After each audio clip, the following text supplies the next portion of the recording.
Halo sahabatku. Selamat datang kembali di channel Cerita Momo.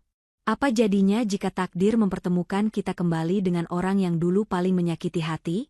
Bayangkan, dulu dia begitu sombong mengusir istrinya, tapi kini kita melihatnya sedang mengais sisa makanan di tumpukan sampah. Kisah kali ini bukan sekadar tentang karma, tapi tentang kebesaran hati yang akan membuat air mata kalian menetes. Tapi sebelum Momo mulai ceritanya, yuk kita ramaikan dulu kolom komentarnya. Jangan lupa tekan tombol like dan subscribe biar kalian gak ketinggalan kisah-kisah seru lainnya. Dan seperti biasa, Momo mau absen dulu nih. Coba tulis nama kalian, asal kota, dan ketik kata hadir di kolom komentar di bawah. Momo pengen tahu sahabat setia Momo ada dari kota mana saja. Sudah siap tisu? Yuk, kita langsung masuk ke ceritanya. Matahari siang itu bersinar begitu terik, seolah ingin membakar aspal jalanan ibu kota. Namun, panasnya udara di luar sana sama sekali tidak menyentuh kulit halus Dania. Wanita cantik itu duduk dengan anggun di kursi belakang mobil sedan mewah berwarna hitam mengkilap. Hembusan pendingin udara membuat kabin mobil terasa begitu nyaman. Dania merapikan sedikit tatanan rambutnya sambil melirik jam tangan mahal yang melingkar di pergelangan tangannya. Ia baru saja selesai meeting dengan klien besar dan hasilnya sangat memuaskan. Hidupnya kini nyaris sempurna. Karir cemerlang, harta berlimpah, dan ketenangan hati yang sudah lama ia perjuangkan. "Pak, nanti mampir ke toko kue sebentar ya, saya mau belikan oleh-oleh buat ibu di rumah," ucap Dania lembut kepada sopir pribadinya. "Baik, Bu Dania," jawab sang sopir dengan sopan. Mobil perlahan melambat saat mendekati perempatan jalan utama. Lampu lalu lintas berubah menjadi merah, memaksa deretan kendaraan mewah dan sepeda motor untuk berhenti sejenak. Dania menghela napas panjang, mengalihkan pandangannya keluar jendela kaca mobil yang gelap. Pemandangan hiruk-pikuk jalanan selalu menjadi tontonan bisu baginya di sela-sela kesibukan. Tepat di trotoar sebelah kiri mobilnya berhenti, mata Dania menangkap sosok seorang laki-laki yang sedang mengais-ngais tempat sampah besar berwarna hijau. Pakaian laki-laki itu lusuh, warnanya sudah tidak jelas lagi antara abu-abu atau coklat karena tertutup debu jalanan. Topi kumal menutupi sebagian wajahnya yang berkeringat. Di punggungnya, tersampir sebuah karung goni besar yang tampak berat, berisi botol-botol plastik bekas dan kardus-kardus kotor. Dania mengernyitkan dahi. Ada sesuatu pada gerak-gerik pemulung itu yang terasa tidak asing. Cara dia membungkuk, cara dia menyeka keringat di dahinya dengan punggung tangan. Dania merasa seperti pernah melihat gerakan itu ribuan kali sebelumnya. Jantungnya tiba-tiba berdetak lebih cepat tanpa alasan yang jelas. Tiba-tiba, laki-laki pemulung itu menoleh ke arah jalan, tepat ke arah mobil Dania berada, seolah menyadari ada yang memperhatikannya. Saat itulah, waktu seakan berhenti bagi Dania. Mata Dania membelalak lebar. Napasnya tercekat di tenggorokan. Wajah itu, meski kini tertutup noda hitam debu jalanan, meski pipinya tampak lebih tirus dan kempot, dan meski tatapan matanya terlihat layu dan lelah, Dania tidak mungkin salah mengenali wajah itu. Wajah yang pernah menjadi pusat dunianya selama 5 tahun pernikahan mereka. Wajah yang dulu selalu menatapnya dengan penuh cinta, namun di akhir cerita berubah menjadi wajah yang penuh kebencian. Itu Henry, mantan suaminya. "Mas." "Henry?" desis Dania pelan, nyaris tak terdengar. Suaranya bergetar hebat. Bagaimana mungkin? Henry yang ia kenal adalah sosok yang gila hormat. Henry yang selalu memakai kemeja bermerek licin tanpa setrikaan yang salah. Henry yang tidak akan sudi menginjakan kakinya di tempat kotor, apalagi mengais sampah. Tapi kenyataan di depan matanya ini begitu menampar logika. Laki-laki itu sedang memegang sebuah botol plastik penyok, lalu memasukkannya ke dalam karung goni. Ingatan Dania seketika terlempar mundur paksa ke masa lalu. Masa-masa kelam 3 tahun yang lalu. Saat itu, di ruang tamu rumah mereka yang megah, Henry berdiri berkacak pinggang dengan wajah merah padam. Di sebelahnya berdiri Vala, wanita muda yang saat itu sedang hamil muda, hasil perselingkuhan mereka. Vala tersenyum sinis, seolah dialah pemenang dalam drama rumah tangga itu. "Mulai hari ini, kamu angkat kaki dari rumah ini, Dania," bentak Henry saat itu. Suaranya menggelegar, membuat Dania yang sedang menangis bersimpuh di lantai semakin gemetar. "Tapi Mas, Ini rumah kita, aku istri kamu. Isak Dania memohon. Istri yang tidak berguna, potong Henry kasar. Lihat Fala. Dia bisa memberikan apa yang tidak bisa kamu berikan. Dia wanita yang pantas mendampingi aku. Kamu itu cuma benalu di sini. Perusahaan sedang naik daun, aku butuh pendamping yang berkelas, bukan wanita kampungan yang hanya bisa menghabiskan uang belanja seperti kamu. Kata-kata itu begitu tajam, mengiris hati Dania hingga ke bagian terdalam. Henry bahkan tega menyeret koper baju Dania dan melemparkannya ke halaman rumah saat hujan deras turun. Pergi. Jangan pernah kembali lagi mengemis padaku. Jangan harap kamu dapat 1 rupiah pun dari hartaku. Teriak Henry kala itu, sambil merangkul Fala yang tertawa puas melihat penderitaan Dania. Dania ingat betul bagaimana ia berjalan gontai meninggalkan gerbang rumah mewah itu di bawah guyuran hujan, dengan hati yang hancur lebur dan harga diri yang diinjak-injak. Suara klakson panjang membuyarkan lamunan Dania. Lampu sudah berubah hijau. Mobil kembali melaju perlahan, meninggalkan sosok Henry yang masih sibuk mengikat karung goninya di pinggir jalan. Dania menoleh ke belakang, menatap sosok itu yang semakin mengecil dan akhirnya hilang di tikungan jalan. Dadanya sesak. Bukan karena rindu, tapi karena rasa syok yang luar biasa. Dulu Henry yang membuangnya seperti sampah. Kini, laki-laki itu justru hidup dari sampah. Bu Dania? Ibu tidak apa-apa? Tanya Sari, asisten pribadinya yang duduk di kursi depan, menyadari wajah pucat bosnya lewat kaca spion tengah. Dania tersentak, buru-buru menyeka sudut matanya yang tanpa sadar mulai basah. Ah, tidak. Tidak apa-apa, Sar. Saya cuma teringat sesuatu.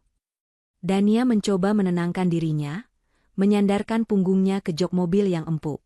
Tapi bayangan Henry dengan pakaian lusuh itu terus menari-nari di pelupuk matanya. Pertanyaan demi pertanyaan mulai bermunculan di benaknya. Apa yang terjadi? Bukankah perusahaan Henry sangat sukses? Di mana Fala? Di mana anak yang dulu dibangga-banggakan Henry sehingga ia tega mengusir istri sahnya? Kenapa Henry bisa jatuh semiskin ini, sampai harus menjadi pemulung di jalanan? Rasa penasaran itu perlahan mengalahkan rasa sakit hatinya. Ada teka-teki besar di balik kehancuran hidup mantan suaminya itu. Dan entah kenapa, hati kecil Dania berbisik bahwa ia harus mencari tahu jawabannya. Bukan untuk menolong, pikir Dania mencoba menyangkal, tapi hanya untuk memastikan bahwa apa yang dilihatnya tadi bukanlah mimpi. Putar balik, Pak. Perintah Dania tiba-tiba, suaranya tegas namun menyimpan getaran emosi. Maksudnya, Bu? Kita kembali ke arah kantor? Tanya sopirnya bingung. Bukan. Putar balik ke jalan tadi. Saya ingin memastikan sesuatu, jawab Dania sambil menatap lurus ke depan. Tangannya meremas tas kerjanya dengan erat. Ia harus melihatnya sekali lagi. Ia harus yakin bahwa pemulung itu benar-benar Henry, laki-laki yang dulu pernah menjadi rajanya, sekaligus penghancur hidupnya. Mobil mewah itu berputar arah dengan mulus, kembali menyusuri jalanan yang baru saja mereka lewati. Jantung Dania berpacu semakin kencang, seirama dengan deru halus mesin mobilnya. Matanya menyisir trotoar dengan teliti, takut kehilangan jejak sosok yang baru saja menggoncang ketenangannya. Itu dia, Bu, tunjuk Pak sopir pelan. Di sana, sekitar 100 meter di depan, laki-laki itu sedang berjalan tertatih-tatih memikul karung goninya yang tampak semakin berat. Langkahnya pincang, seolah menahan sakit di salah satu kakinya. Pemandangan itu begitu kontras dengan ingatan Dania tentang Henry yang selalu berjalan tegap penuh percaya diri, dengan sepatu kulit mengkilap berharga jutaan rupiah. Jalan pelan-pelan, Pak. Jangan sampai dia sadar kita ikuti. Jaga jarak, perintah Dania dengan suara tertahan. Sari, yang duduk di kursi depan, menoleh ke belakang dengan wajah penuh tanda tanya. Ia belum pernah melihat bosnya sepenasaran ini pada orang asing, apalagi seorang pemulung. Ibu kenal orang itu? Apa dia kerabat ibu? Tanya Sari hati-hati. Dania terdiam sejenak, matanya tak lepas dari punggung laki-laki di depannya. Dia orang yang pernah sangat saya kenal. Sar. Dulu, dia hidupnya jauh lebih mewah dari kita semua di mobil ini. Mobil terus merayap pelan. Mereka mengikuti Henry yang berbelok meninggalkan jalan raya utama, masuk ke jalan-jalan tikus yang lebih kecil dan berdebu. Semakin jauh mereka mengikuti, pemandangan kota yang megah perlahan berganti menjadi deretan bangunan kusam dan lingkungan yang padat. Henry sesekali berhenti untuk memungut botol plastik yang tergeletak di selokan, lalu kembali memikul karungnya. Tidak ada rasa jijik di wajahnya, hanya kepasrahan yang mendalam. Dania meremas tangannya sendiri melihat itu. Dulu, Henry pernah memecat seorang pembantu rumah tangga hanya karena ada setitik debu di meja kerjanya. Kini, dia justru bergumul dengan kotoran setiap detiknya. Setelah hampir setengah jam membuntuti, mobil mereka terpaksa berhenti di ujung sebuah gang sempit yang becek. Jalan itu terlalu kecil untuk dilewati mobil. Di depan sana, terlihat kawasan pemukiman kumuh di bantaran kali yang padat dan semrawut. Atap-atap rumah di sana saling bertumpuk, terbuat dari seng berkarat, terpal bekas, dan tripleks sisa bangunan. "Kita tidak bisa masuk, Bu," lapor sopir. Henry terlihat terus berjalan masuk ke dalam gang itu, menembus kerumunan anak-anak kecil yang berlarian tanpa alas kaki. "Saya akan turun," ucap Dania tegas sambil membuka pintu mobil. "Tapi Bu Dania, tempat itu kotor dan mungkin tidak aman." Sari mencoba mencegah, khawatir melihat penampilan Dania yang sangat mencolok dengan blazer rapi dan sepatu hak tinggi. "Temani saya, Sar. Kamu ikut saya." "Pak sopir tunggu di sini, kunci pintunya," perintah Dania tak terbantahkan. Ia mengambil kacamata hitam dari dalam tasnya untuk menutupi sebagian wajahnya, berharap tidak ada yang mengenalinya di tempat seperti ini. Dania dan Sari berjalan hati-hati menyusuri gang sempit itu. Bau amis air sungai bercampur sampah menyengat hidung mereka. Dania harus menahan napas dan mengangkat sedikit ujung celananya agar tidak terkena cipratan lumpur hitam. Hatinya mencelos. Apakah benar Henry tinggal di lingkungan seperti ini? Mata Dania terus mengawasi punggung Henry dari kejauhan. Laki-laki itu berbelok ke sebuah area yang lebih sepi di pinggiran kali. Di sana berdiri sebuah gubuk reot yang lebih mirip kandang ayam daripada rumah manusia. Dindingnya hanya terbuat dari kardus bekas kulkas yang ditambal plastik hitam.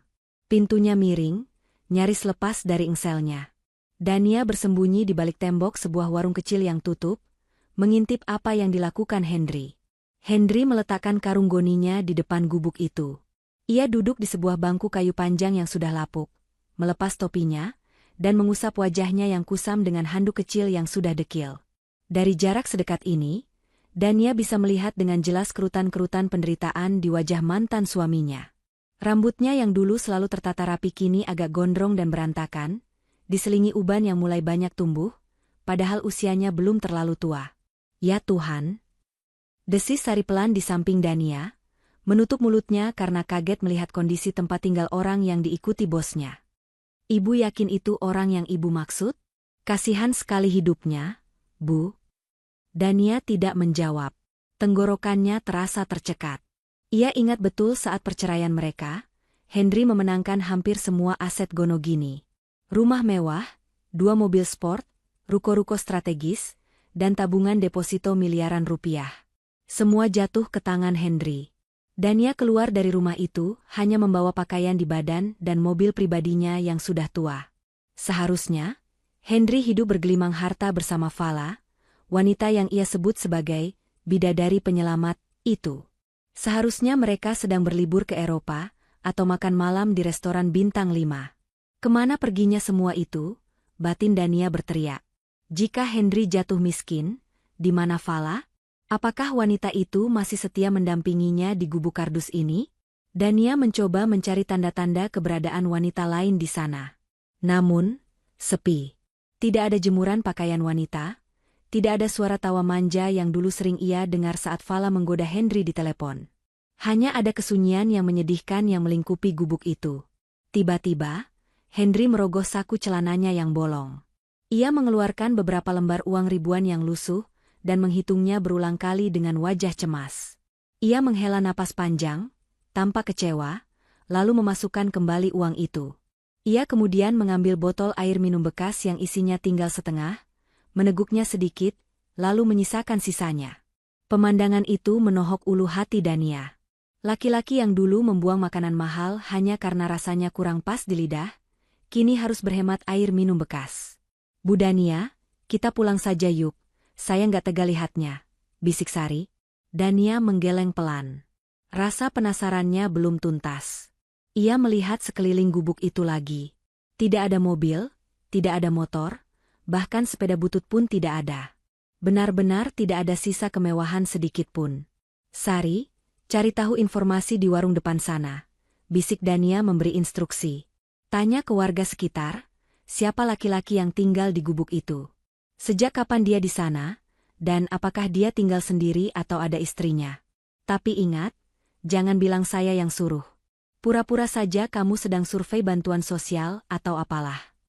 Sari mengangguk mengerti, lalu beranjak pergi melaksanakan perintah bosnya. Dania tetap berdiri terpaku di tempat persembunyiannya, menatap nanar ke arah Henry yang kini sedang memijat kakinya yang bengkak. Ada rasa kepuasan samar di hati Dania, melihat karma bekerja begitu nyata. Doa-doa kepedihan yang dulu ia panjatkan di sepertiga malam, seolah dijawab tunai oleh Tuhan. Lihat, Mas. Kamu membuang berlian demi kerikil, dan sekarang kerikil itu pun hilang. Menyisakan debu, gumam Dania dalam hati. Namun, di balik rasa puas itu, ada rasa nyeri yang aneh. Dania bukan wanita jahat yang bisa tertawa lepas di atas penderitaan orang lain, apalagi orang itu pernah menjadi imam dalam hidupnya. Pemandangan kehancuran total Henry ini terlalu mengerikan untuk dinikmati sebagai sebuah kemenangan. Ini bukan sekadar jatuh miskin, ini adalah kejatuhan martabat manusia ke titik terendah. Tak lama kemudian, Sari kembali dengan wajah yang lebih serius. Sudah dapat infonya, Bu? Tanya Dania. Sudah, Bu, jawab Sari dengan suara berbisik namun terdengar antusias. Kata ibu pemilik warung, laki-laki itu namanya Pak Henry. Dia baru tinggal di sini sekitar setahun. Dia dikenal pendiam dan tertutup. Istrinya? Kejar Dania cepat. Dia tinggal sama siapa? Sari menatap Dania dengan tatapan ragu sejenak sebelum menjawab. Itu yang aneh, Bu. Warga bilang dia tidak punya istri di sini. Dia datang sendirian, luntang-lantung. Katanya dulu dia orang kaya yang bangkrut total karena ditipu habis-habisan. Dania terhenyak. Ditipu? Iya, Bu. Tapi ada satu lagi yang lebih mengejutkan, lanjut Sari. Warga bilang, dia memang tidak punya istri di rumah itu, tapi dia tidak tinggal sendirian, Bu. Dahi Dania berkerut. Maksud kamu? Belum sempat Sari menjawab, terdengar suara kecil dari dalam gubuk kardus itu. Suara batuk renyah seorang anak kecil, diikuti panggilan lirih yang membuat darah Dania berdesir. Ayah, Baim haus. Dania melihat Henry langsung melompat bangkit dari duduknya, melupakan kakinya yang sakit, dan bergegas masuk ke dalam gubuk dengan wajah penuh kekhawatiran sambil membawa sisa air di botol tadi. Ayah? Dania mematung. Dunia Dania serasa berputar. Henry punya anak? Dan anak itu tinggal bersamanya di tempat kotor ini? Dania tahu pasti mereka tidak pernah memiliki anak selama menikah karena masalah kesehatan Dania dulu, hal yang juga dijadikan alasan Henry untuk berselingkuh. Jadi, anak siapa itu? Anak Fala? Jika itu anak Fala, lalu di mana ibunya? Kenapa anak sekecil itu dibiarkan hidup di gubuk kardus bersama seorang pemulung? Dania merasa kakinya lemas. Teka-teki ini semakin rumit dan menyakitkan. Ia menatap gubuk itu dengan pandangan kabur. Di dalam sana, ada rahasia besar yang selama ini disembunyikan Henry. Dan Dania tahu, ia tidak akan bisa tidur tenang sebelum menguak seluruh kebenarannya. Malam itu, kemewahan apartemen penthouse milik Dania terasa begitu dingin dan sepi. Lampu kristal yang menggantung indah di langit-langit, seolah menatapnya dengan tatapan kosong. Dania duduk di sofa kulit impornya, segelas teh hangat di tangannya sudah tidak lagi mengepulkan asap.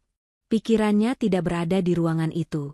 Jiwanya masih tertinggal di gubuk kardus pinggir kali yang ia datangi siang tadi. Suara batuk anak kecil itu, Ayah, Baim haus, terus terngiang seperti rekaman rusak di kepala Dania. Siapa Baim? Pertanyaan itu menyiksa batinnya. Jika itu anak Fala, betapa kejamnya wanita itu membiarkan darah dagingnya hidup di tempat yang bahkan tikus pun enggan bersarang. Dania tidak bisa membiarkan rasa penasaran ini membusuk di kepalanya. Ia meletakkan gelas tehnya dengan kasar di meja, lalu meraih ponsel pintarnya. Dania menekan sebuah nomor yang sudah lama tidak ia hubungi. Pak Burhan. Dia adalah mantan pengacara perusahaan Henry, orang kepercayaan yang dulu mengurus perceraian mereka. Dania tahu, Pak Burhan adalah orang yang lurus. Dia hanya bekerja profesional meski hatinya berat saat melihat Dania diusir dulu. "Halo, Pak Burhan. Ini Dania," sapanya to the pound. Ada jeda panjang di seberang sana, sebelum suara bariton tua itu menjawab dengan nada terkejut. "Bu Dania? Astaga, apa kabar, Bu? Sudah lama sekali. Saya dengar bisnis Ibu di bidang properti sedang meroket. Selamat ya, Bu." "Terima kasih, Pak. Tapi saya menelepon bukan untuk basa-basi bisnis," potong Dania cepat. "Saya ingin tahu tentang Henry." Hening kembali menyelimuti sambungan telepon. "Pak Burhan," desak Dania. "Saya melihatnya hari ini. Di jalanan. Jadi pemulung. Apa yang sebenarnya terjadi? Saya butuh kebenaran, bukan gosip."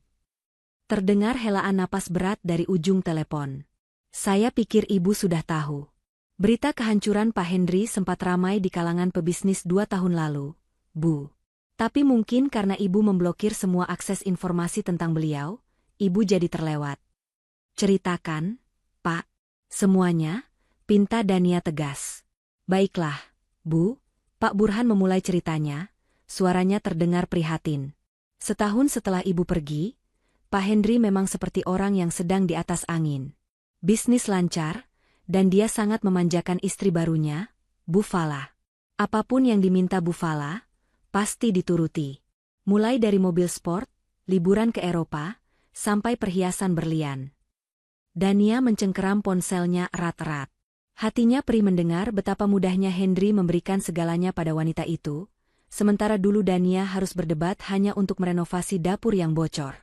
"Lalu, bencana itu datang," lanjut Pak Burhan. "Bu Fala mengenalkan seorang rekan bisnis kepada Pak Henry. Namanya Riko. Katanya dia punya proyek tambang batu bara dengan keuntungan fantastis. Karena percaya buta pada istrinya, Pak Henry tidak melakukan pengecekan mendalam. Dia menggelontorkan hampir seluruh modal perusahaan, bahkan menggadaikan sertifikat rumah dan aset-aset ruko untuk investasi itu." Dania menutup mulutnya dengan tangan, tak percaya dengan kebodohan mantan suaminya. Henry yang ia kenal sangat teliti dan pelit soal uang, bisa begitu ceroboh karena cinta buta. "Ternyata itu investasi bodong, Bu. Skema Ponzi." Suara Pak Burhan merendah. Saat jatuh tempo pembayaran, Riko menghilang. Kantornya kosong. Uang miliaran rupiah raib begitu saja. Para investor lain dan bank mulai mengejar Pak Henry. Aset-aset disita satu persatu. Pak Henry bangkrut total dalam waktu semalam. Dia digugat pailit. "Dan Fala?" tanya Dania dengan suara bergetar. "Di mana istrinya saat dia jatuh?" "Itulah bagian paling menyakitkan, Bu," jawab Pak Burhan lirih. "Sehari sebelum debt collector dan polisi datang menyegel rumah, Bu Fala kabur. Dan yang lebih parah, dia ternyata membawa kabur sisa uang tunai dan perhiasan yang masih bisa diselamatkan. Belakangan diketahui, Bu Fala ternyata punya hubungan gelap dengan Riko, si penipu itu. Mereka sekongkol untuk menguras harta Pak Henry sampai kering." "Biadab," desis Dania. Amarahnya meledak, bukan untuk membela Henry, tapi sebagai sesama wanita, ia tidak habis pikir ada manusia sejahat itu. Jadi Henry ditinggal sendirian menanggung utang? "Betul, Bu. Dia hancur lebur. Mentalnya kena. Dia sempat mau bunuh diri, tapi digagalkan warga. Sejak saat itu, dia menghilang dari peredaran. Saya tidak tahu dia ada di mana sekarang. Sampai Ibu bilang dia jadi pemulung." "Pak," Dania teringat satu hal penting. Ada anak kecil bersamanya. Laki-laki, sekitar umur 4 tahun. Namanya Baim. Itu anak siapa?" "Ah, Baim?" Suara Pak Burhan terdengar sedih. "Itu anak kandung Pak Henry dan Bu Fala. Anak yang lahir beberapa bulan setelah mereka menikah. Saat Bu Fala kabur dengan selingkuhannya, dia tidak membawa anaknya, Bu. Dia meninggalkan bayi itu begitu saja di kamar saat dia pergi. Dia menganggap anak itu beban yang akan menyusahkan pelariannya." Air mata Dania menetes tanpa bisa ditahan. Dadanya sesak membayangkan bayi sekecil itu ditinggalkan ibunya sendiri demi uang dan laki-laki lain. Jadi, Henry merawat anak itu sendirian? Sepertinya begitu, Bu. Pak Henry, seburuk-buruknya dia sebagai suami bagi ibu dulu, dia ternyata tidak sanggup membuang darah dagingnya. Padahal anak itu adalah bukti pengkhianatan istrinya juga. Bayangkan, Bu, dia merawat anak dari wanita yang telah menghancurkan hidupnya sampai ke titik nol. Percakapan itu berakhir beberapa menit kemudian, meninggalkan Dania dalam keheningan yang mencekam. Fakta-fakta yang baru saja ia dengar berputar-putar di kepalanya seperti badai. Henry bukan hanya bangkrut. Dia dikhianati, ditipu, dirampok, dan dibuang seperti sampah oleh wanita yang demi dia. Henry rela menghancurkan rumah tangganya sendiri dengan Dania. Karma itu datang dengan cara yang sangat brutal dan ironis. Dulu Henry mengusir Dania karena menganggap Dania tidak level dengannya. Sekarang, dia jatuh ke level yang paling bawah karena wanita yang dia agung-agungkan. Namun, bayangan Baim kembali muncul. Anak tak berdosa itu tidak tahu apa-apa. Dia tidak tahu ibunya penipu, dia tidak tahu ayahnya dulu orang jahat. Dia hanya tahu ayahnya adalah pahlawan yang memberinya air minum di gubuk kardus. Dania bangkit berdiri, berjalan menuju jendela kaca besar yang menampilkan pemandangan lampu kota Jakarta di malam hari. Di kejauhan, di sudut kota yang gelap dan kumuh, ada seorang mantan direktur utama yang kini tidur beralaskan kardus. Mungkin sedang memeluk anaknya agar tidak kedinginan. Ada rasa iba yang menyelinap masuk di sela-sela dinding kebencian Dania. Rasa kemanusiaan yang mengusik nuraninya. Kamu bodoh, Mas. Kamu benar-benar bodoh, gumam Dania pada bayangan dirinya di kaca jendela. Tapi setidaknya, kamu masih punya sedikit hati untuk tidak membuang anakmu. Malam itu Dania tidak bisa tidur nyenyak. Ia tahu, pengetahuannya tentang kebenaran ini mengubah segalanya. Ia tidak bisa lagi berpura-pura buta. Besok, ia harus melihat dengan mata kepalanya sendiri. Bukan untuk menghakimi, tapi untuk membuktikan apakah benar ada sisa kebaikan di hati laki-laki yang dulu begitu kejam padanya itu. Dania harus melihat interaksi mereka lebih dekat. Ia harus tahu, apakah Henry merawat Baim dengan tulus, atau hanya karena terpaksa. Keesokan harinya, Dania kembali ke kawasan kumuh itu. Kali ini, ia tidak turun dari mobil. Ia memarkirkan kendaraannya agak jauh di balik bayang-bayang pohon besar, di seberang sebuah lapak pengepul barang bekas yang ramai. Informasi dari Sari benar, disinilah biasanya Henry menyetorkan hasil kerjanya setiap sore. Di balik kaca jendela mobil yang gelap, mata Dania tak berkedip mengawasi suasana lapak yang semrawut. Bau besi berkarat dan plastik terbakar samar-samar tercium meski kaca mobil tertutup rapat. Tak lama kemudian, sosok yang ditunggunya muncul. Henry berjalan menyeret karung goninya yang tampak tidak terlalu penuh hari ini. Langkahnya gontai, bahunya merosot turun seolah memikul beban dunia yang tak kasat mata.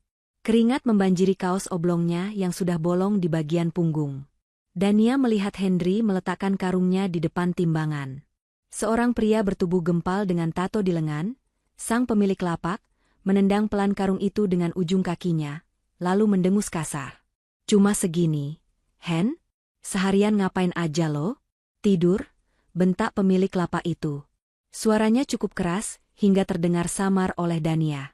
Henry tampak menunduk, meremas topinya. Gestur tubuh yang sangat asing bagi Dania.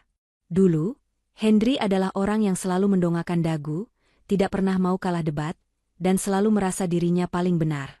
Kini, dia berdiri membungkuk seperti kerupuk yang layu disiram air, menerima makian dari orang yang pendidikan dan status sosialnya jauh di bawah Henry di masa lalu. Maaf, Bang. Saingannya banyak hari ini. Kaki saya juga lagi kumat sakitnya. Jawab Henry pelan, suaranya terdengar serak. Alasan mulu lo. Nih, denger ya, harga plastik lagi anjlok. Ini gue hargain ceban, 10.000 aja. Mau nggak? Kalau nggak mau, bawa balik sana sampah lo. Si pemilik lapak melemparkan beberapa lembar uang kertas yang sudah lecek ke wajah Henry. Uang itu melayang dan jatuh ke tanah becek. Dania menahan napas. Tangannya mencengkeram jok mobil. Hatinya bergejolak antara rasa kasihan dan kaget. Harga diri Henry benar-benar sudah tidak ada harganya lagi. Dania ingat, dulu Henry pernah melempar uang jutaan rupiah ke muka Dania, hanya karena Dania lupa menyemir sepatu kerjanya. Ambil itu buat beli otak baru. teriak Henry dulu. Sekarang, karma itu berbalik dengan presisi yang mengerikan. Henry harus berjongkok, memunguti uang receh yang dilempar ke tanah yang kotor demi menyambung hidup. Henry memungut uang itu dengan tangan gemetar, membersihkan noda lumpur yang menempel pada lembaran kertas lusuh itu, lalu mengangguk sopan pada si pemilik lapak. "Makasih, Bang. Makasih." Ia berbalik pergi. Wajahnya terlihat sangat lelah, matanya cekung, dan bibirnya pecah-pecah kering. "Jalan pelan, Pak. Ikuti dia," perintah Dania pada sopirnya. Henry berjalan menuju sebuah warung kelontong kecil di ujung jalan. Dania mengamatinya lekat-lekat. Apa yang akan dia beli dengan uang 10.000 rupiah itu? Rokok? Kopi untuk menenangkan stres? Atau mungkin berjudi? Pikiran negatif masa lalu masih sempat menghantui Dania. Dulu Henry memang boros dan suka menghamburkan uang untuk kesenangan pribadinya. Namun, apa yang dilihat Dania selanjutnya membuat dada wanita itu terasa sesak, seolah ada batu besar yang menghimpit paru-parunya. Henry berdiri di depan etalase kaca warung itu. Matanya menatap nanar pada tumpukan nasi bungkus yang tersaji di meja. Ia memegang perutnya. Dania bisa melihat dengan jelas jakun Henry naik turun menelan ludah. Jelas sekali laki-laki itu kelaparan. Mungkin dia belum makan seharian. Tangan Henry bergerak perlahan menghitung uang di tangannya yang hanya 10.000 itu. Ia menatap nasi bungkus, lalu menatap uangnya, lalu menatap lagi ke arah lain. Ada pergulatan batin yang hebat di wajahnya. Akhirnya, Henry menggeleng lemah. Ia tidak membeli nasi. "Bu, beli susu kotak yang coklat 1, sama roti bantal 1 ya," ucap Henry pada penjaga warung. Dania terperangah. Susu kotak dan roti bantal? Itu bukan makanan untuk laki-laki dewasa yang kelaparan. Itu jajanan anak-anak. Henry menyerahkan hampir seluruh uangnya. Penjaga warung memberikan kembalian berupa uang koin recehan, mungkin hanya 500 atau 1.000 perak. Henry menatap sisa uang di tangannya dengan tatapan kosong, lalu memasukkannya ke saku. Ia tidak jadi makan. Ia mengorbankan rasa laparnya demi membelikan susu dan roti.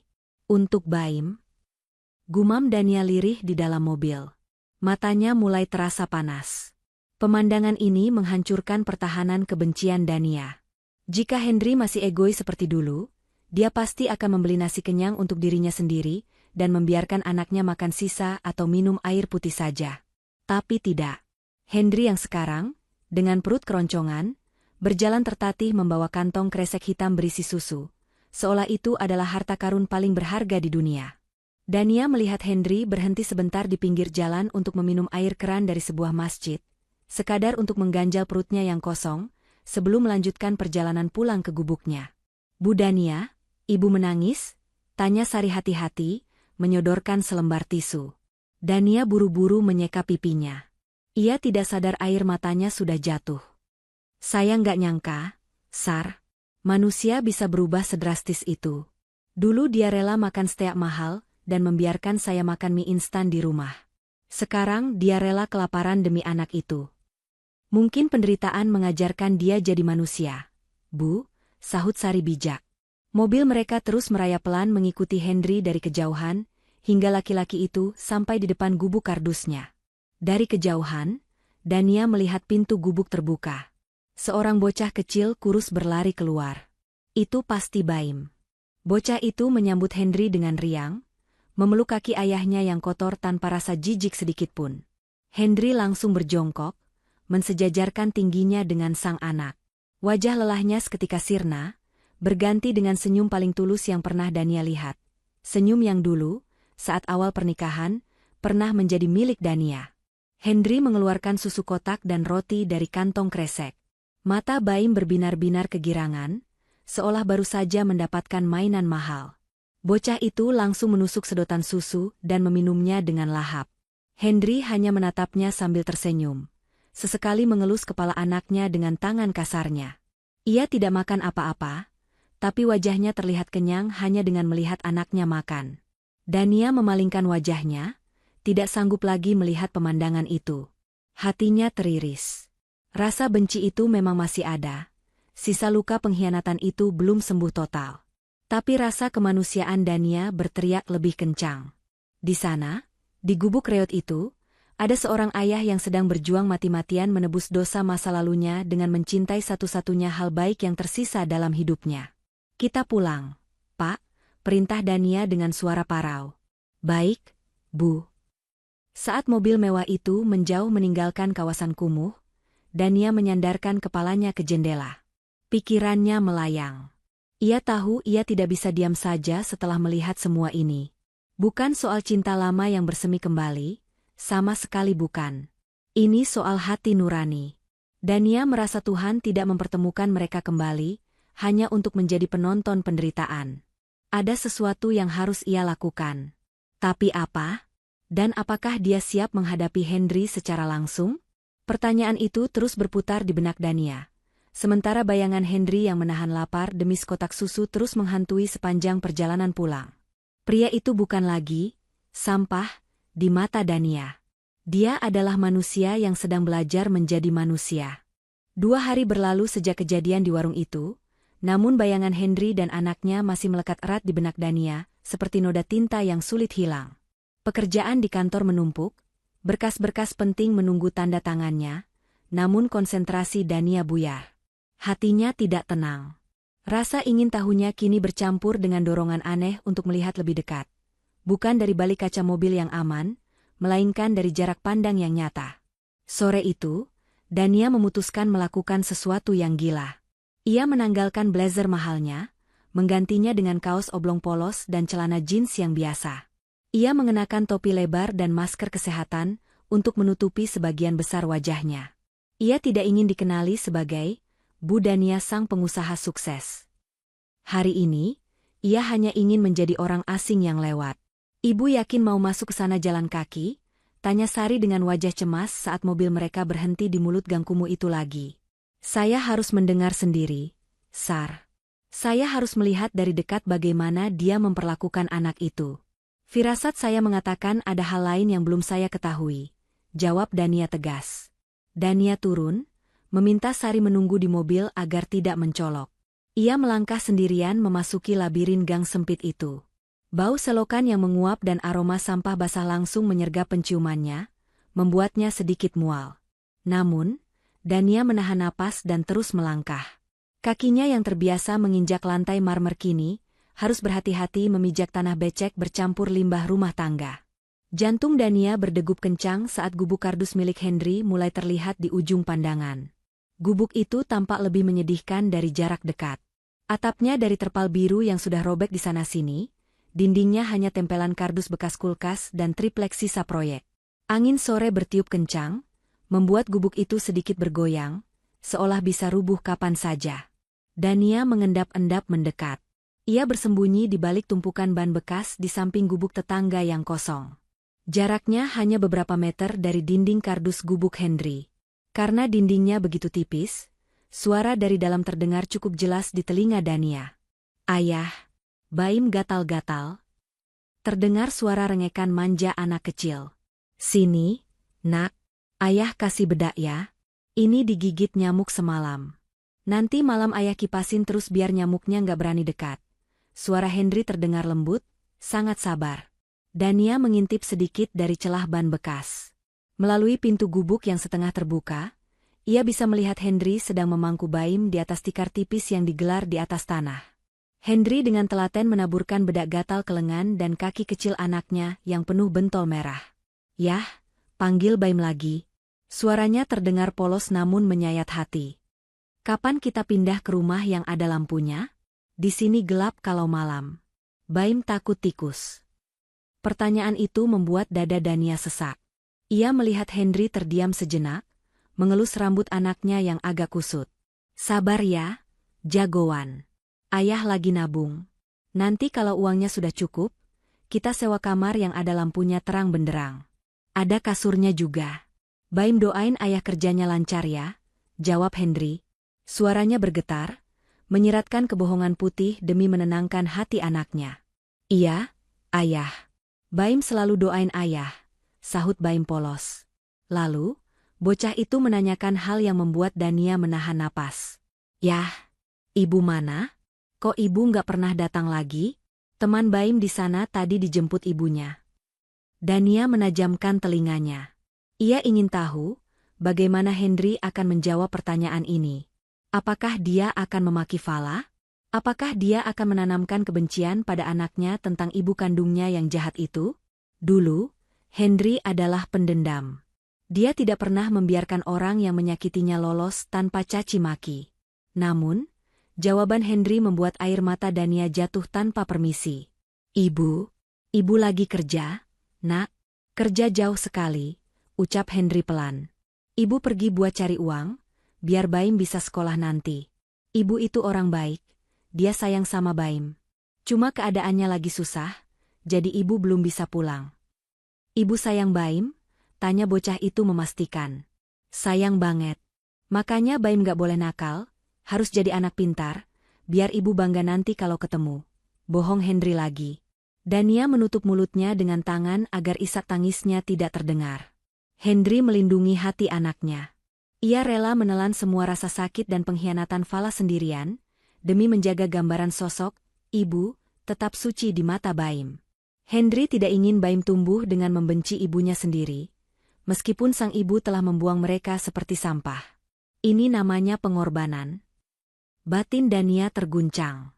Laki-laki yang dulu begitu arogan, yang dulu selalu merendahkan Dania di depan teman-temannya, kini telah berubah total. Penderitaan telah menempa Henry menjadi sosok ayah yang luar biasa. Dia menanggung beban fisik dan mental sendirian, menjadi tameng bagi jiwa kecil anaknya agar tidak terluka oleh kejamnya dunia orang dewasa. Sekarang makan dulu ya. Tadi ayah dapat rezeki, bisa beli nasi uduk separuh, kata Henry sambil membuka bungkusan kecil. Dania melihat nasi bungkus itu sangat sedikit. Mungkin itu porsi sisa atau porsi termurah yang dijual. Henry menyuapi Baim dengan telaten. Ayah makan? Tanya Baim saat suapan tinggal sedikit. Ayah udah kenyang. Tadi ayah dikasih makan sama orang baik di jalan. Baim habisin ya, biar cepat besar jadi jagoan, jawab Henry sambil tersenyum, padahal Dania melihat tangan Henry memegangi perutnya sendiri yang rata. Wajahnya pucat, keringat dingin terlihat di pelipisnya. Jelas sekali Henry sedang menahan lapar yang amat sangat. Tiba-tiba, Henry meringis kesakitan. Ia memegangi kaki kanannya, kaki yang dilihat Dania pincang tempo hari. Henry memijat betisnya dengan wajah menahan nyeri yang luar biasa, sambil berusaha tetap tersenyum di depan Baim yang sedang mengunyah. Kaki ayah sakit lagi? Tanya Baim khawatir. Enggak, cuma kram dikit. Biasa, kebanyakan jalan, kilah Henry cepat. Dania tidak sanggup lagi melihatnya. Hatinya hancur. Ia sadar, kebenciannya pada Henry perlahan luntur, digantikan oleh rasa iba yang mendalam. Henry memang pernah bersalah besar padanya. Henry pernah menjadi monster dalam hidup Dania. Tapi melihatnya sekarang, melihat bagaimana Tuhan menghukumnya dan bagaimana Henry menjalani hukumannya dengan ikhlas demi seorang anak, Dania merasa dendamnya sudah tidak ada artinya lagi.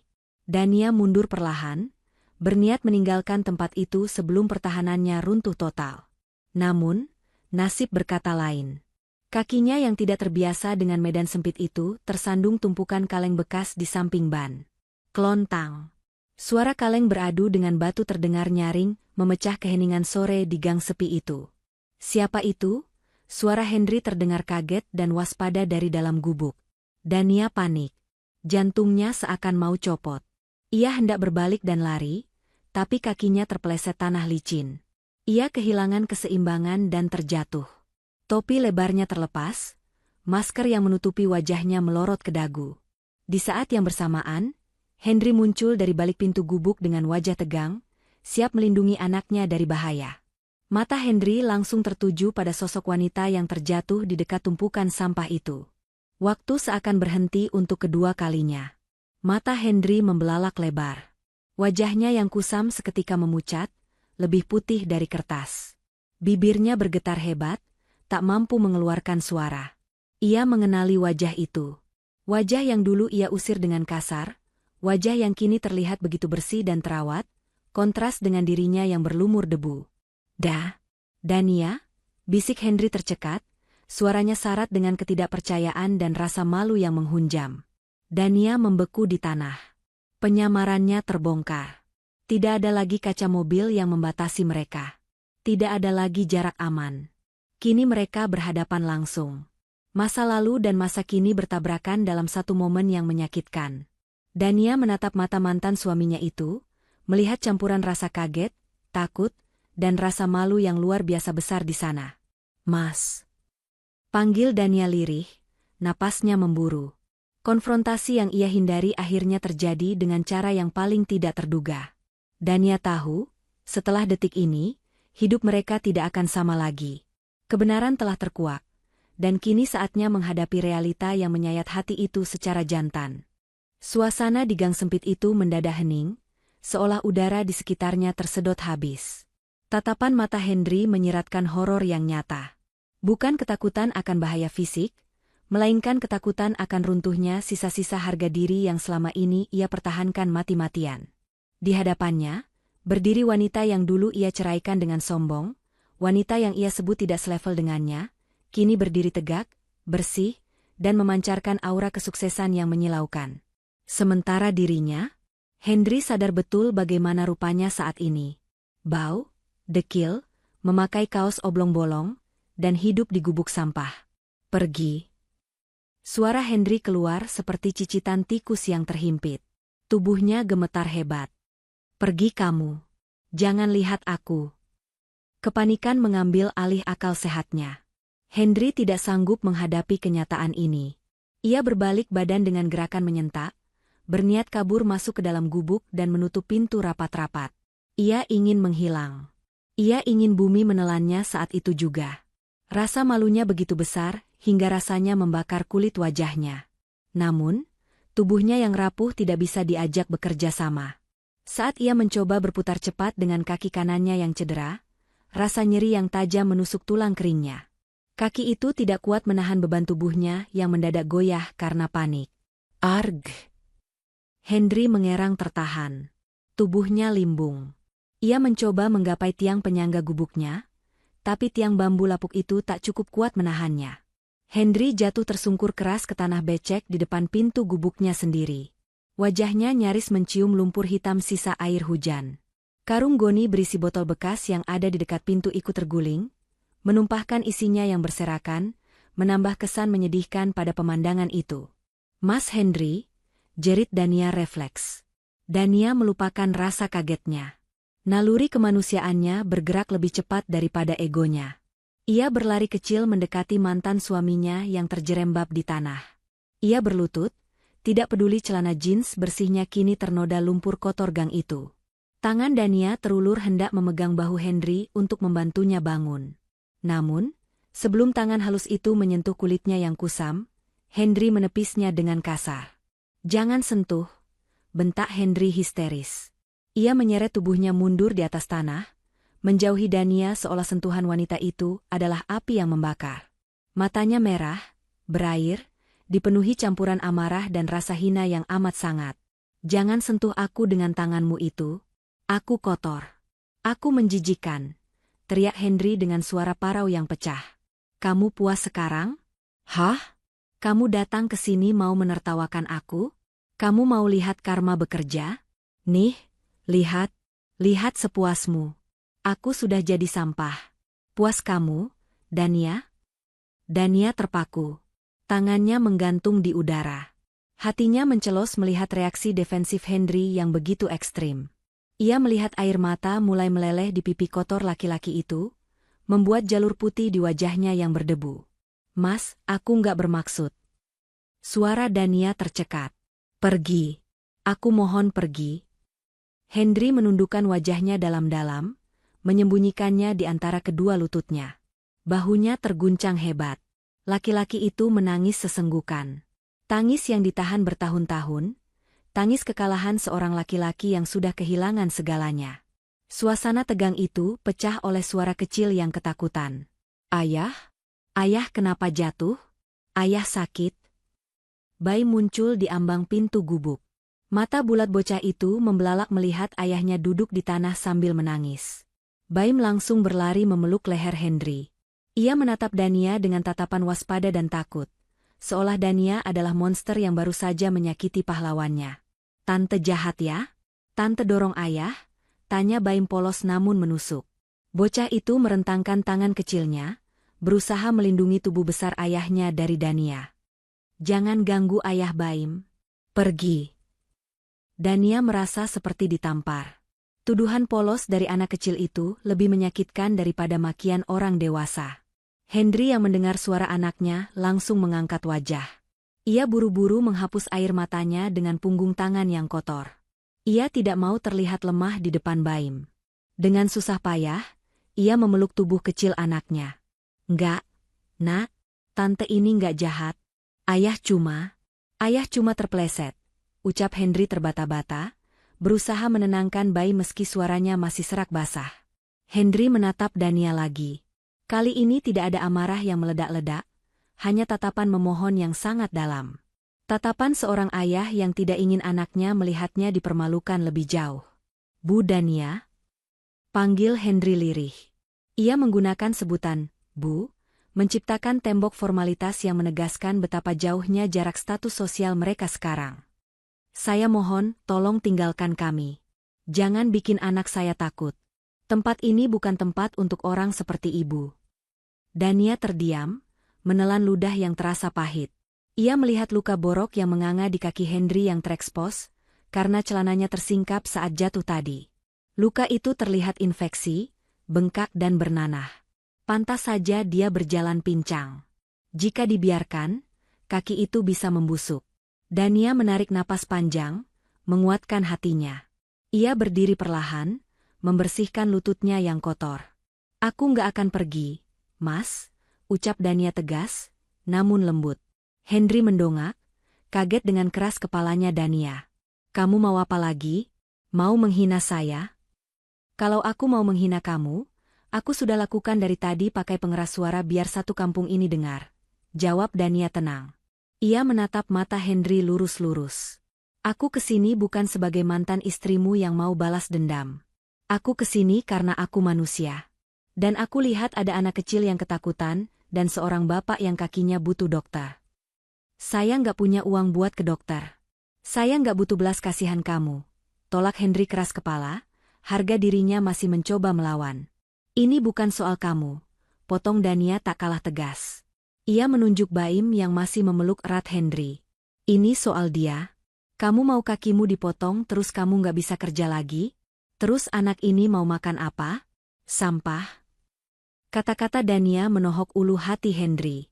Ia terdiam 1000 bahasa. Logika itu tidak bisa dibantah. Ketakutan terbesarnya bukanlah kelaparan, tapi jika ia sakit dan tidak bisa merawat Baim. Dania membuka tas selempangnya, mengambil kotak P3K kecil yang selalu ia bawa, atau setidaknya tisu basah dan antiseptik yang ada. Ia kembali berjongkok, tapi kali ini ia menjaga jarak agar Hendri tidak merasa terancam. "Baim," panggil Dania lembut pada bocah itu, mencoba tersenyum meski hatinya perih. "Tante bukan orang jahat. Tante cuma mau obati kaki ayah biar ayah bisa jalan enak lagi.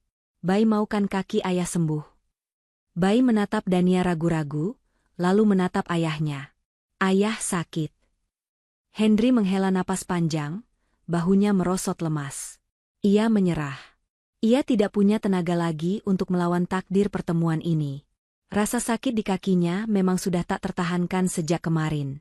Perlahan, ia meluruskan kakinya yang sakit, membiarkan Dania melihat betapa parah kondisinya.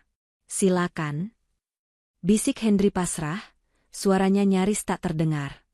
"Silakan kalau itu bisa bikin kamu puas melihat betapa hancurnya aku." Dania tidak menjawab sindiran itu. Dengan telaten, ia mulai membersihkan luka di kaki mantan suaminya itu. Tangan yang dulu sering dipuji Hendri karena halus dan cantik, kini tanpa ragu menyentuh kulit borok yang menjijikkan.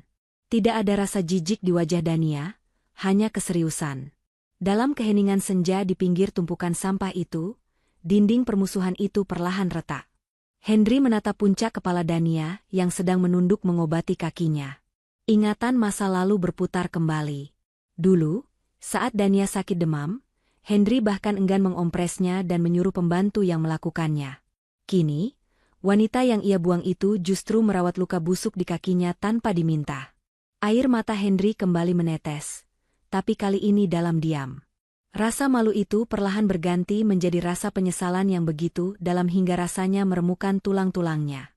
"Maaf," Satu kata itu lolos dari bibir Henry tanpa sadar.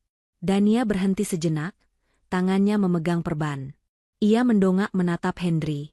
Mata mereka bertemu dalam jarak dekat. Nanti saja ngomongnya, Mas. Lukanya harus ditutup dulu, kata Dania pelan, lalu kembali fokus pada pekerjaannya. Namun Henry bisa melihat, tangan wanita itu sedikit gemetar.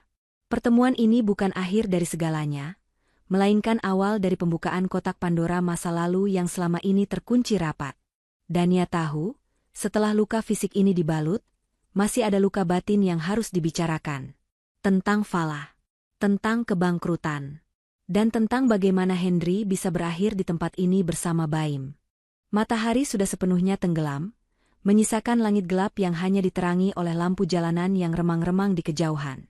Di depan gubuk kardus itu, Dania baru saja selesai melilitkan perban terakhir di kaki Henry. Ia merapikan peralatan P3K-nya dan memasukkannya kembali ke dalam tas. Suasana canggung menyelimuti mereka berdua, lebih pekat daripada kabut malam.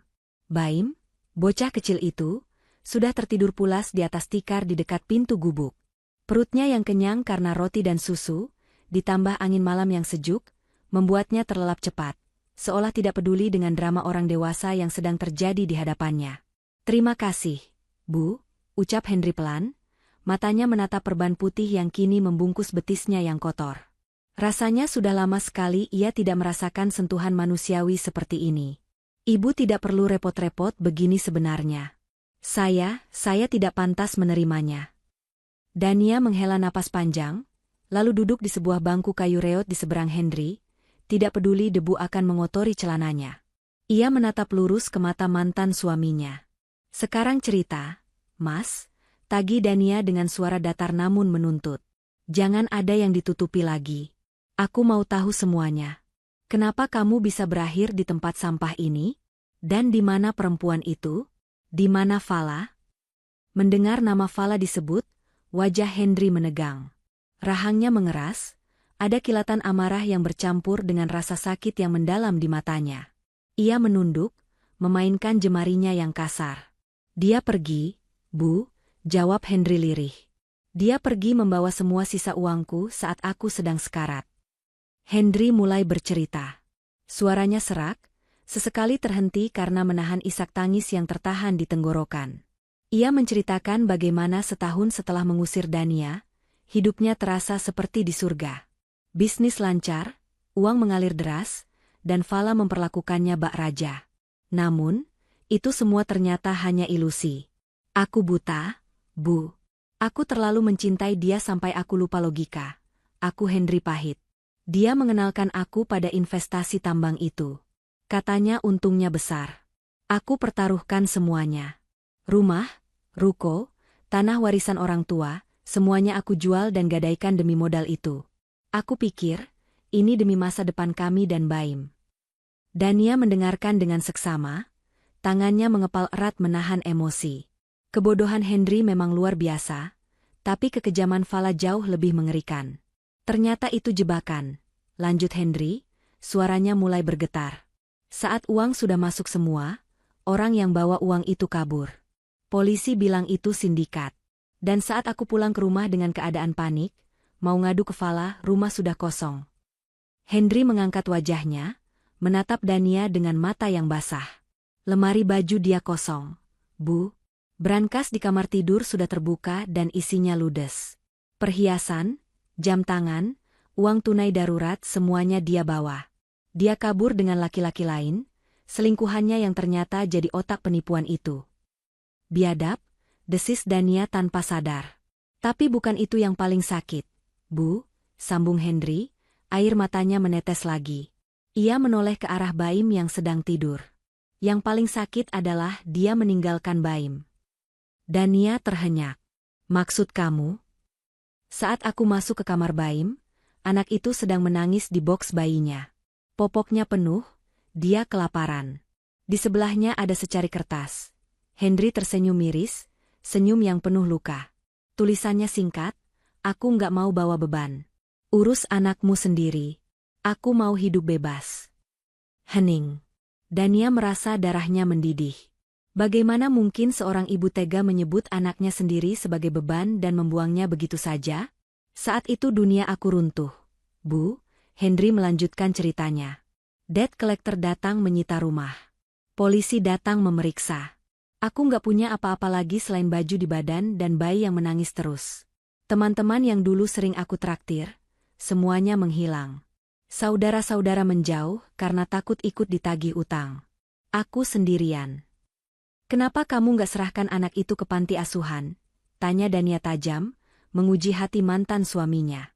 Bukankah dia anak dari wanita yang sudah menghancurkan hidupmu? Lihat wajahnya, dia mirip Fala, kan? Apa kamu nggak benci melihat dia? Pertanyaan itu membuat Henry terdiam sejenak. Ia menatap wajah polos Baim dengan tatapan yang sulit diartikan. Ada kesedihan, tapi juga ada kasih sayang yang besar di sana. Awalnya aku berpikir begitu, Bu, jujur Henry. Jujur, hari-hari pertama kami di jalanan, saat aku harus tidur di emperan toko dan Baim rewel minta susu, aku sempat berpikir mau menaruh dia di depan panti asuhan. Aku benci ibunya. Aku benci nasibku. Dan melihat Baim, rasanya seperti melihat bukti kebodohanku sendiri. Henry menarik napas dalam, lalu menghembuskannya perlahan. Tapi saat aku mau tinggalkan dia, tangan kecilnya menggenggam jariku. Bu. Dia menatapku sambil tersenyum, padahal dia lagi lapar. Saat itu aku sadar. Henry menatap Dania lekat-lekat. Aku sudah berbuat dosa besar sama ibu. Aku sudah jadi suami yang jahat, yang membuang istri setia demi wanita iblis. Tuhan sudah menghukum aku dengan mengambil semua hartaku. Suara Henry merendah, penuh penyesalan. Kalau aku membuang Baim juga, apa bedanya aku sama binatang? Aku nggak mau nambah dosa lagi, Bu. Cukup aku jahat sama ibu, aku nggak mau jahat sama darah dagingku sendiri. Biarlah aku menderita jadi pemulung, asal anak ini nggak terlantar. Mungkin ini cara Tuhan menyuruhku menebus dosa-dosaku di masa lalu. Dania terdiam 1000 bahasa. Penjelasan Henry menembus relung hatinya yang paling dalam. Ia melihat transformasi jiwa yang luar biasa pada diri mantan suaminya. Henry yang dulu angkuh dan mengukur segalanya dengan materi, kini telah menemukan nilai kemanusiaan di titik terendah hidupnya. Dia menerima kemiskinan ini sebagai hukuman. Dia merawat Baim bukan karena cinta buta pada Fala, tapi sebagai bentuk pertanggungjawaban moral dan pertobatannya pada Tuhan. Mas. Panggil Dania pelan, suaranya melunak. Selama ini, apa kamu pernah ingat aku? Henry tertunduk malu. Setiap detik, Bu. Setiap kali aku lapar, aku ingat dulu ibu selalu masakin makanan enak yang sering aku celah. Setiap kali aku kedinginan di gubuk ini, aku ingat dulu ibu selalu siapin selimut tapi aku malah tidur memunggungi ibu. Penyesalan itu yang paling menyiksa, lebih sakit daripada kaki yang busuk ini. Henry mengangkat tangannya, seolah ingin menyentuh tangan Dania tapi mengurungkannya karena sadar diri. Bu Dania, maafkan saya, ucapnya sungguh-sungguh. Saya nggak minta kita balik. Saya sadar diri, saya cuma sampah sekarang. Tapi tolong maafkan kesalahan saya dulu. Biar hati saya tenang, biar kalau saya mati nanti, saya nggak bawa beban rasa bersalah ini. Dania menatap laki-laki yang menangis di hadapannya itu. Kebencian yang dulu membara di dadanya perlahan padam, tersiram oleh air mata ketulusan Henry. Dania menyadari, dendam hanya akan menyakiti dirinya sendiri. Melihat Henry menderita seperti ini saja sudah cukup membuktikan bahwa keadilan Tuhan itu ada. Tidak perlu lagi ia menambah beban dengan menyimpan amarah. Aku sudah memaafkan kamu, Mas, ucap Dania tenang. Henry mendongak, tak percaya. Benarkah? Iya. Sejak aku lihat kamu suapin Baim tadi, aku tahu kamu sudah berubah. Kamu bukan lagi Henry yang dulu menyakiti aku. Kamu sekarang cuma seorang ayah yang berusaha bertahan hidup, kata Dania bijak. Tangis Henry pecah lagi, kali ini bukan tangis kepedihan, melainkan tangis kelegaan. Beban berat yang menghimpit dadanya selama 3 tahun terakhir seakan diangkat. Pengampunan dari Dania adalah satu-satunya hal yang ia butuhkan untuk berdamai dengan dirinya sendiri. Namun, Dania belum selesai. Ia bangkit berdiri, menatap sekeliling lingkungan kumuh itu dengan tatapan prihatin. Tapi memaafkan bukan berarti aku membiarkan kamu hidup begini terus. Mas, ucap Dania tegas. Terutama buat Baim. Dia nggak salah apa-apa. Dia nggak pantas tidur di samping tumpukan sampah. Hendri menyeka air matanya, menatap Dania bingung. Maksud ibu? Besok aku akan datang lagi, kata Dania sambil merapikan pakaiannya. Aku nggak akan bawa kamu pulang ke rumahku, jangan salah paham. Kita sudah selesai sebagai suami istri. Tapi aku akan bantu kamu sebagai sesama manusia. Aku mau Baim punya masa depan. Hendri ternganga. Ia ingin menolak, harga dirinya yang tersisa ingin berkata, tidak. Tapi saat ia melirik Baim yang tidur meringkuk kedinginan, kata-kata penolakan itu tertelan kembali. Istirahatlah, Mas. Jaga kakimu jangan sampai kena air kotor lagi, pesan Dania sebelum berbalik pergi meninggalkan gubuk itu. Dania berjalan keluar dari gang sempit itu dengan langkah yang jauh lebih ringan. Ia merasa lega. Sangat lega. Ternyata memaafkan itu jauh lebih indah daripada membenci.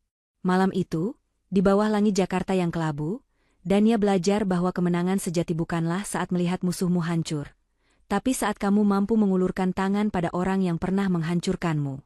Mobil sedan hitam mewah itu meluncur membelah keheningan malam Jakarta, meninggalkan kawasan kumuh yang baunya masih menempel samar di indera penciuman Dania. Di dalam mobil, suasana terasa begitu berat. Hanya suara deru mesin dan AC yang terdengar. Sari, yang duduk di kursi depan, sesekali melirik bosnya lewat kaca spion tengah dengan tatapan gelisah. Ada ribuan kata yang ingin ia muntahkan. Namun ia menahannya karena melihat wajah Dania yang tampak lelah dan merenung. Akhirnya, Sari tidak tahan lagi. Bu Dania, panggil Sari pelan, memecah kesunyian. Maaf kalau saya lancang.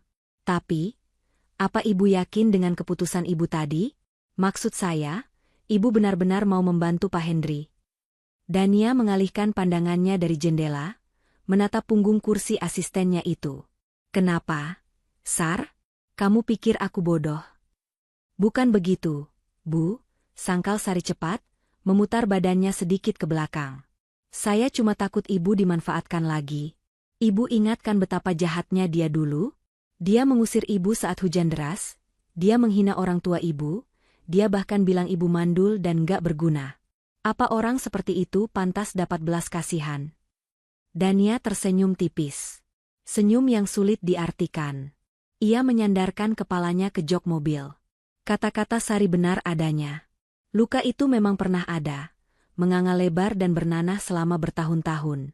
Dendam adalah bahan bakar yang membuat Dania bekerja keras siang malam, hingga bisa sesukses ini. Ia ingin membuktikan pada Hendri bahwa ia bisa berdiri di atas kakinya sendiri. Aku ingat semuanya, Sar.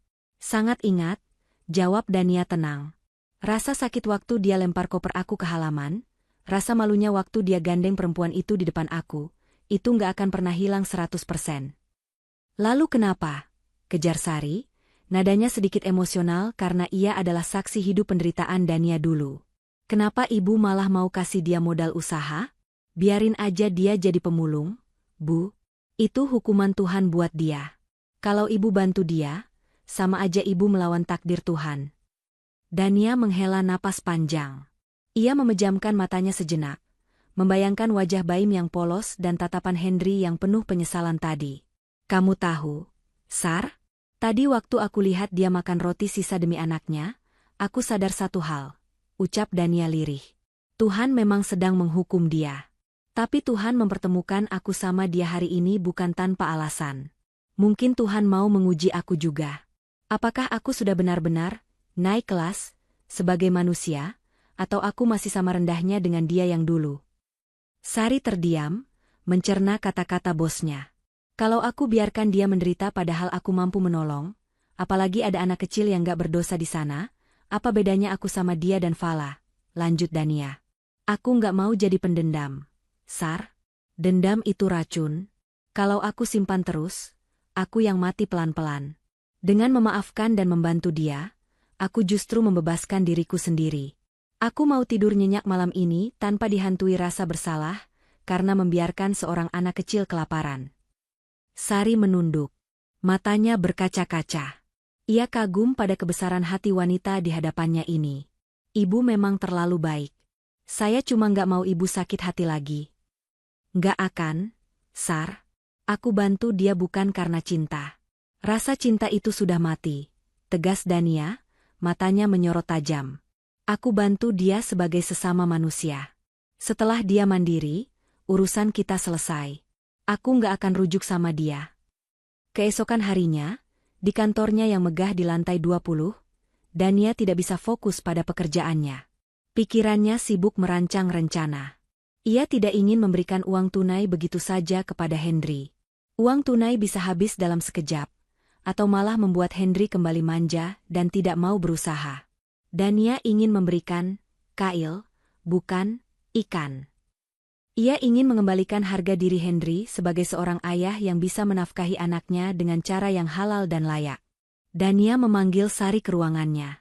Sar, tolong carikan info ruko kecil atau kios yang disewakan, perintah Dania sambil membuka tabletnya. Cari yang lokasinya strategis, dekat pasar atau sekolahan. Yang sewanya nggak terlalu mahal tapi layak huni. Pastikan ada kamar mandi dan satu kamar tidur kecil di belakangnya. Ibu mau sewakan buat Pak Henry?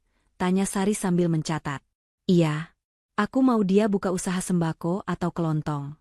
Itu usaha yang perputarannya cepat dan pasti dibutuhkan orang. Dia nggak perlu skill khusus, cuma perlu ketelitian, dan aku tahu Henry orangnya teliti kalau soal uang. Jelas Dania. Baik, Bu. Ada lagi. Satu lagi, tambah Dania. Hubungi supplier langganan kita yang biasa suplai sembako buat charity kantor. Bilang aku mau pesan paket lengkap isi warung. Beras, minyak, gula, mie instan, semuanya. Siapkan pengirimannya lusa. Sari mengangguk patuh, namun kemudian ia ragu-ragu bertanya. Bu, apa ibu nggak takut Pak Henry tersinggung? Harga diri laki-laki itu tinggi, Bu. Apalagi menerima bantuan dari mantan istri yang dulu dia hina. Dania beranjak dari kursi kerjanya, berjalan menuju jendela kaca besar yang menampilkan pemandangan kota Jakarta. Ia teringat tatapan Henry semalam.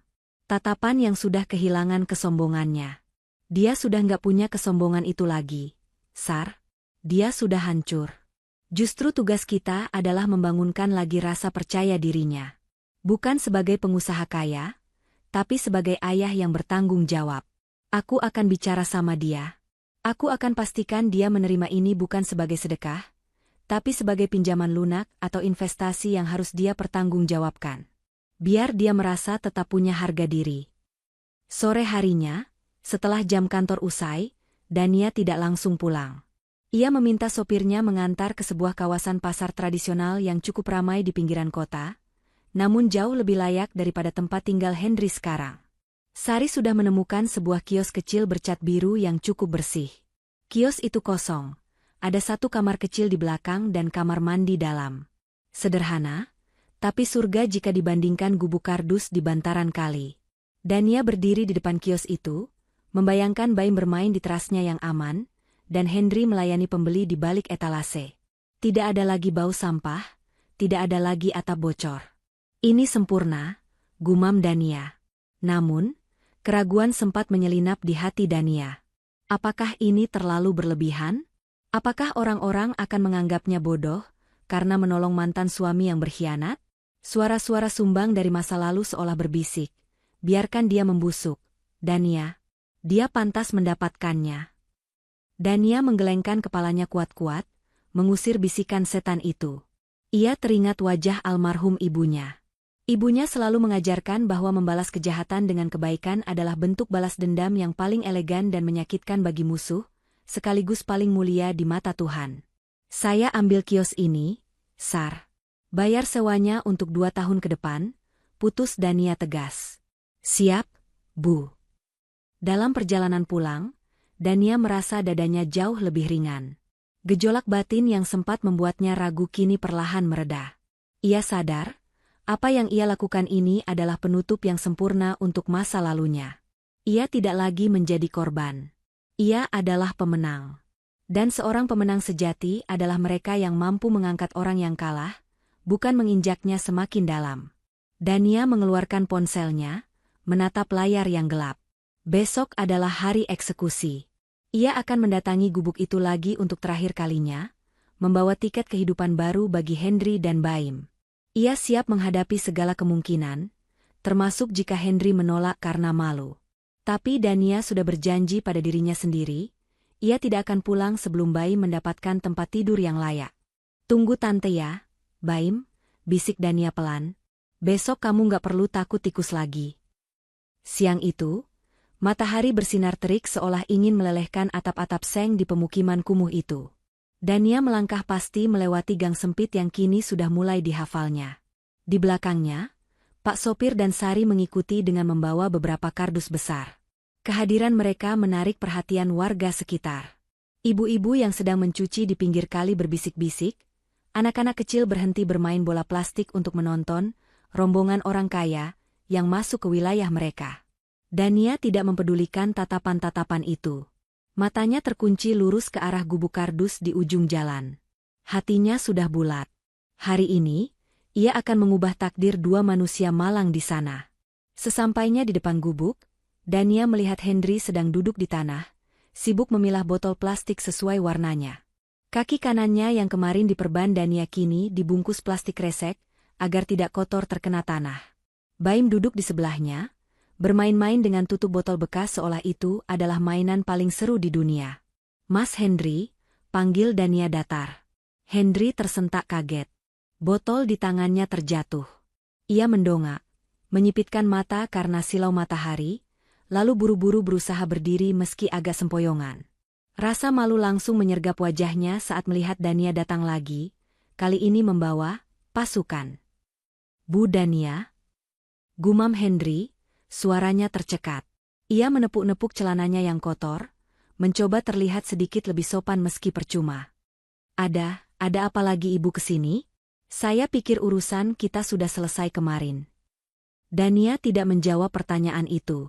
Ia menoleh ke arah sopirnya. Pak, taruh kardusnya di sini dulu. Lalu ia kembali menatap Henry dengan tatapan tajam namun tidak memusuhi. Kemas barang-barangmu, Mas. Sekarang, perintah Dania singkat. Henry mengerutkan kening, bingung. Maksud ibu? Kemas mau kemana? Saya nggak diusir warga, kan? Bukan diusir warga, tapi aku yang minta kamu pergi dari sini, jawab Dania tegas.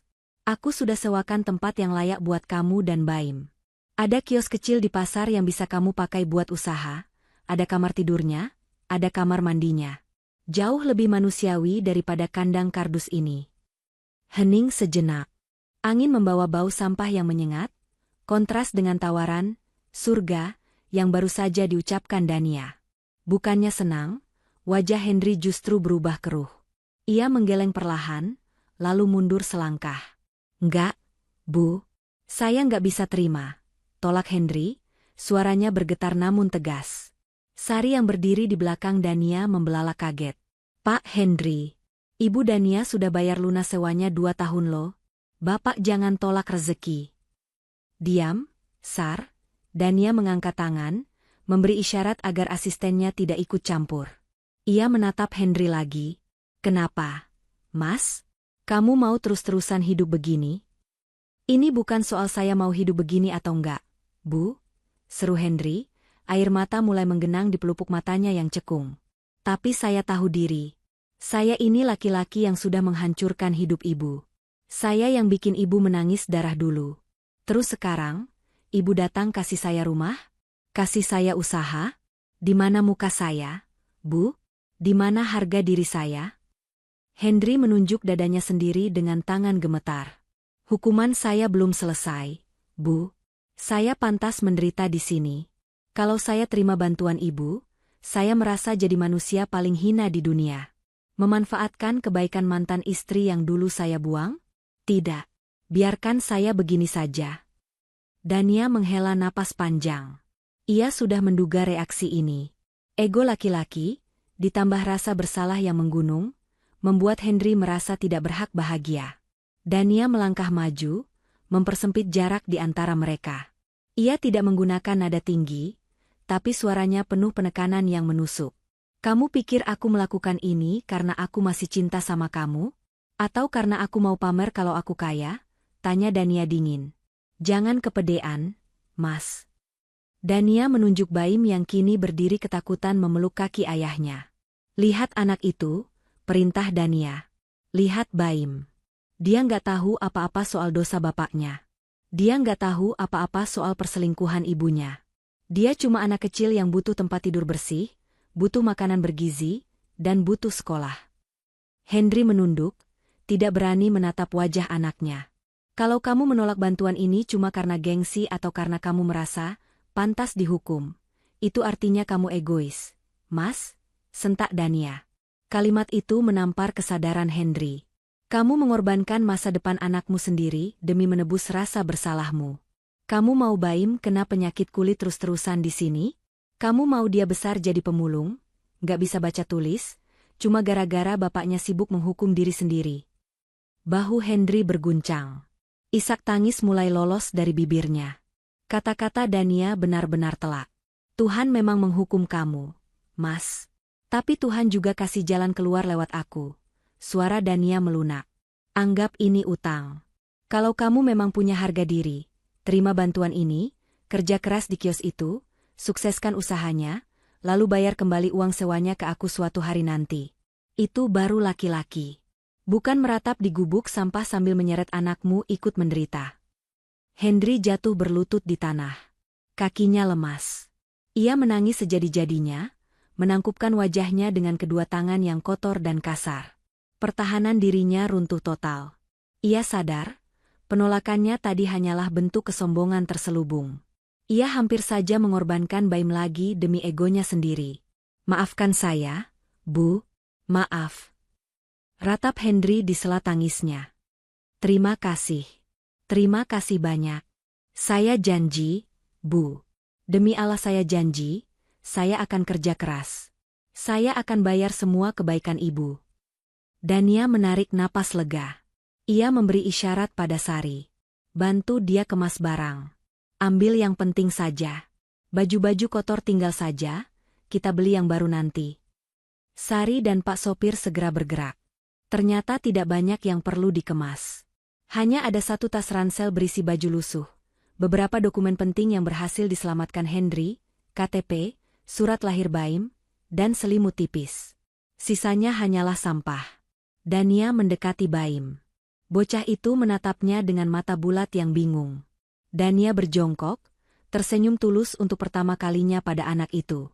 Baim, kita pindah ya, ucap Dania lembut. Tante punya rumah baru buat Baim. Ada lampunya terang. Nggak ada tikus, dan nanti Baim bisa sekolah. Mata Baim berbinar seketika. Beneran, Tante? Ada kasurnya? Ada.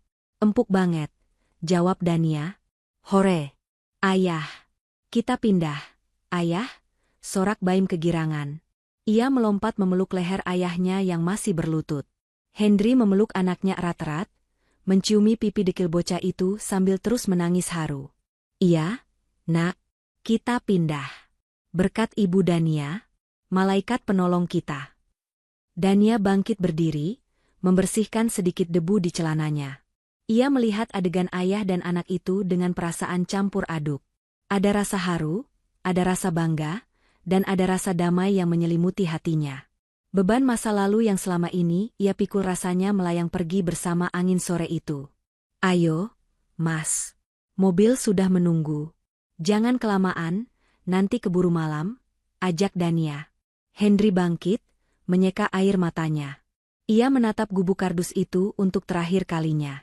Gubuk yang menjadi saksi bisu kejatuhannya, tempat ia belajar arti lapar, arti sakit, dan arti menjadi seorang ayah yang sesungguhnya.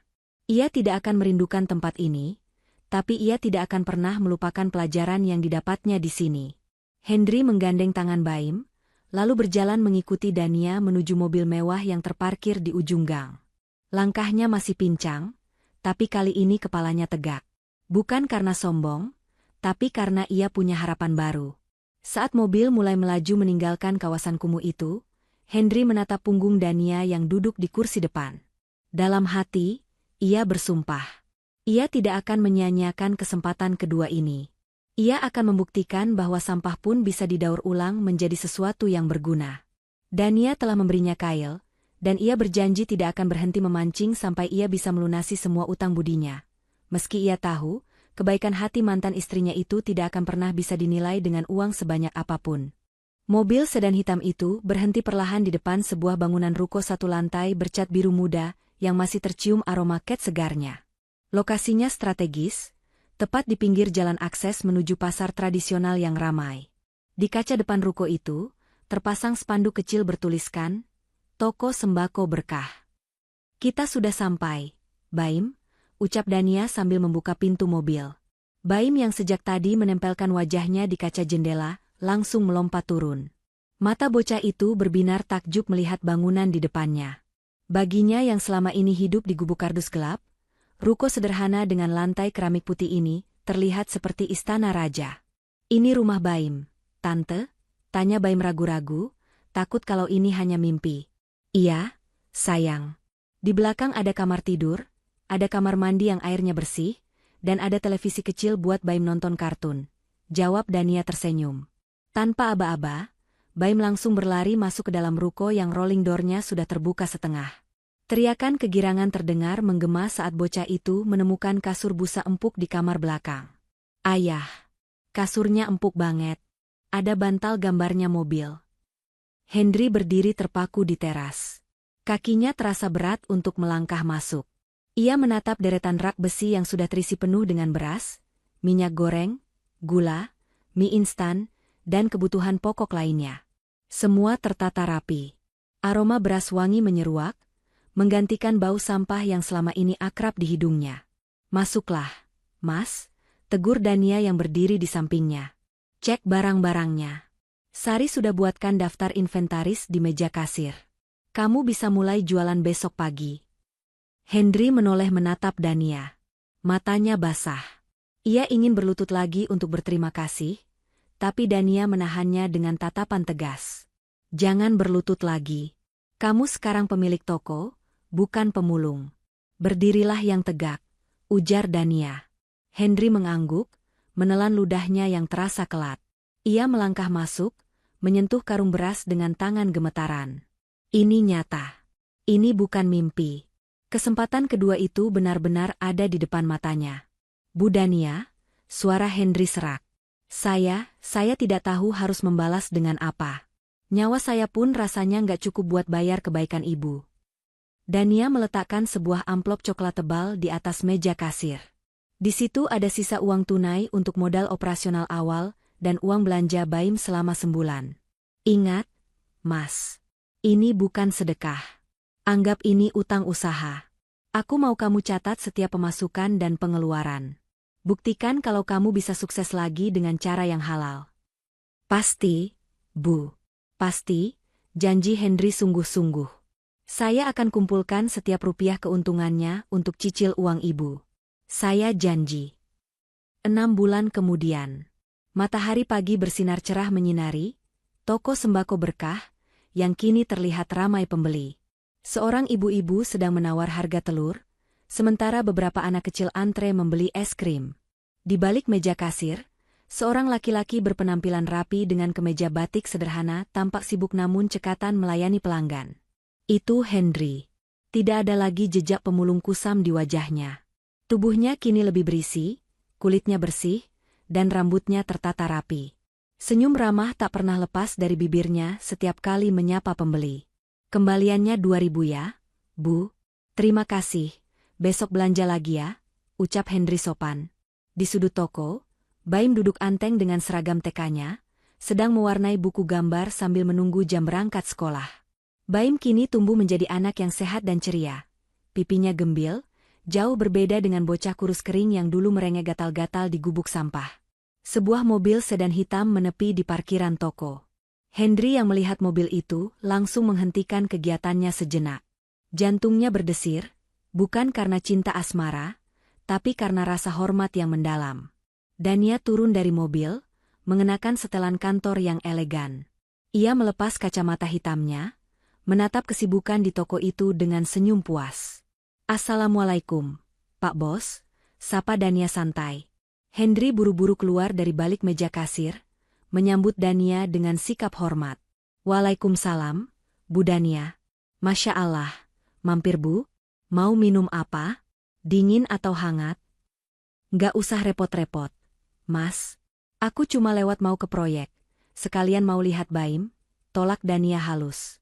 Baim yang mendengar suara Dania langsung berlari dan memeluk kaki wanita itu. Tante Dania ah. Dania tertawa renyah, mengusap kepala Baim sayang. Halo jagoan. Wah, ganteng banget pakai seragam. Belajar yang pinter ya. Hendri menatap interaksi itu dengan mata berkaca-kaca. Ia kemudian merogoh laci kasir, mengambil sebuah amplop putih yang sudah ia siapkan sejak lama. Dengan tangan sedikit gemetar karena gugup, ia menyodorkan amplop itu pada Dania. Bu, ini cicilan pertama saya, ucap Hendri. Mungkin jumlahnya belum seberapa dibanding total modal yang ibu kasih. Tapi ini murni hasil keuntungan bersih bulan ini. Tolong diterima, Bu. Dania menatap amplop itu, lalu menatap mata Hendri. Ia melihat kilatan harga diri yang telah pulih di sana. Hendri tidak lagi meminta, tapi memberi. Dania tersenyum, menerima amplop itu. Aku terima, Mas. Aku bangga sama kamu. Kamu membuktikan kalau kamu laki-laki yang bisa dipegang omongannya.